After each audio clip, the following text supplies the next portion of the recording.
back to another episode of Drama Juseyo. My name is Sam and I'm here to talk about 3 classic K-dramas I think everybody should watch. So in order for me to classify what I think classic is, it had to have been a drama that I felt like was fairly well known in the K-drama community. But again, this is all just my opinion, so what I consider classic could be someone's least favorite drama of all times. So these are just my opinions. And I hope we can have a little bit of a discussion down below when we're all said and done. And yeah, so let's get started. So the first drama I have on my list is Playful Kiss. This drama came out in 2010 and this is the first K-drama I have ever watched. And so this is why I put it on my list of classic K-dramas, because if it wasn't for this particular drama, I probably wouldn't have continued. I binged this all the way through. It took me 2 days to binge this drama. And so this is like the beginning of the black hole that I kind of fell into. So for a little bit of a background, it is about a boy named Baek-sung-ju, who is considered the smartest boy in all of the school. He consistently gets the top grades in the class, and he's just, every girl wants him. And on the opposite of him is a girl named Oh-hani, and she's the complete opposite. She's fun-loving and caring, and she has a couple of really close friends, and she has a huge crush on Baek-sung-ju. And through the kind of advice from her father, she ends up writing a letter to Baek-sung-ju confessing her feelings for him in probably one of the most cringiest ways I've ever seen someone confess their feelings for someone. But he ends up correcting her Korean and telling her that he doesn't like stupid girls.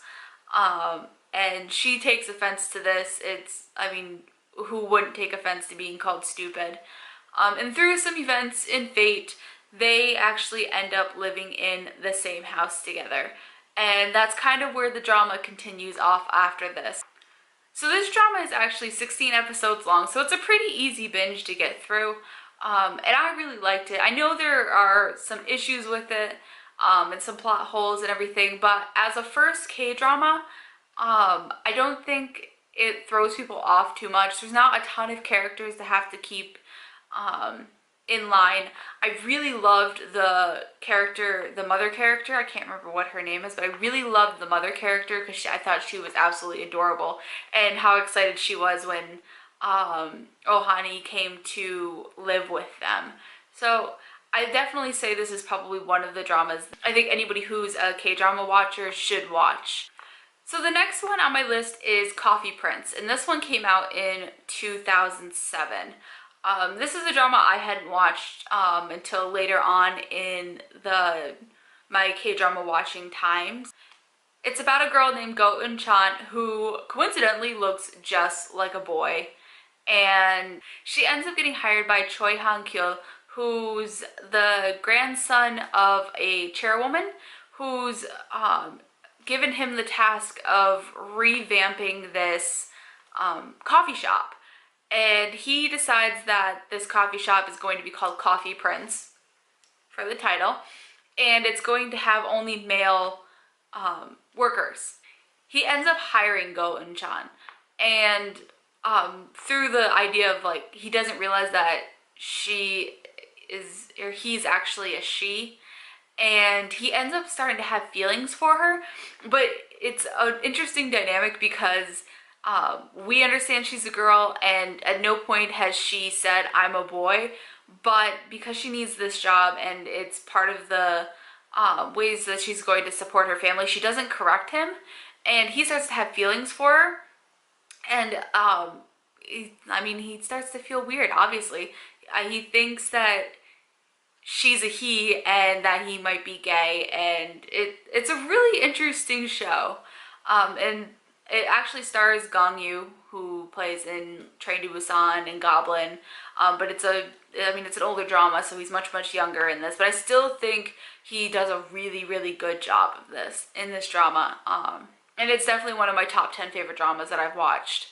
So So this is definitely a drama I think that everybody should watch. I think it's one of the few girl who pretends to be a boy or a girl who gets mistaken for a boy. I think it's one of the better dramas that does this. I know it kind of became a little bit of a trope in the K-drama world to have girls acting as guys and then falling in love with the person they're around a lot. But chemistry-wise and writing-wise, I think this one was really well done. So this is definitely one of the top 3 that I think anybody should watch, but top 10 dramas that I've seen. And the last one that I think everybody should see is Heirs. And I know this is going to have mixed feelings with it because some people love this drama and some people hate this drama. But the reason why I put this on is because everybody has seen this drama. So everybody has an opinion about it, or at least I feel like everybody has an opinion about this. This drama has, it stars Lee Min-ho, Park Shin-hye, and Kim Woo-bin, which I believe are all 3 very well-known names in the K-drama world. And again, this drama kind of has a lot of, some people love it, some people hate it, kind of deal going on, but I really liked this drama. I enjoyed it. It's about the Korean elite, I guess is the best way to describe it. But Park Shin-hye's character, she's not rich. She ends up actually, through no fault of her own, she ends up at the same school as these 2 rich Korean boys. And obviously they all have complicated and different pasts and things they're kind of working through and struggling through, and along with Park Shin-hye's character as well. It was one of the first dramas I had watched as well too, but it holds a special place in my heart because it's one of the first dramas that I've seen. I think it was like the 3rd or 4th one that I had picked, but again, it was one of those I binged right through it. So I really enjoyed it. I know there's some issues. I don't think I've ever run into a K-drama that hasn't had its issues and plot holes, but that being said, there's a lot of American dramas and a lot of books I've read that have plot holes. Sometimes storylines start and they don't exactly finish them, or they try to finish them as fast as they can because it was just meant as a plot device. But I definitely think that this is a drama that everybody should watch, just because I know how well known it is in the K-drama world. And that's it. Those are the 3 classic K-dramas that I think that everybody should watch. I don't know. What's your opinions? Do you disagree and think that there should be different dramas on this list? Do you think there's a drama that I should have mentioned? Or do you agree with what I said? Do you think these are 3 pretty classic K-dramas that everybody should see? I don't know. Let me know your opinions down in the comments below. I hope you enjoyed this video. Again, my name is Sam. This is dramajuseyo, and we will see you soon. Okay? Bye-bye.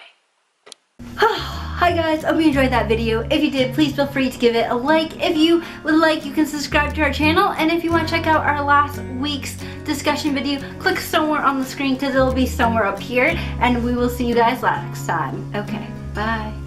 Not really bye, but bye.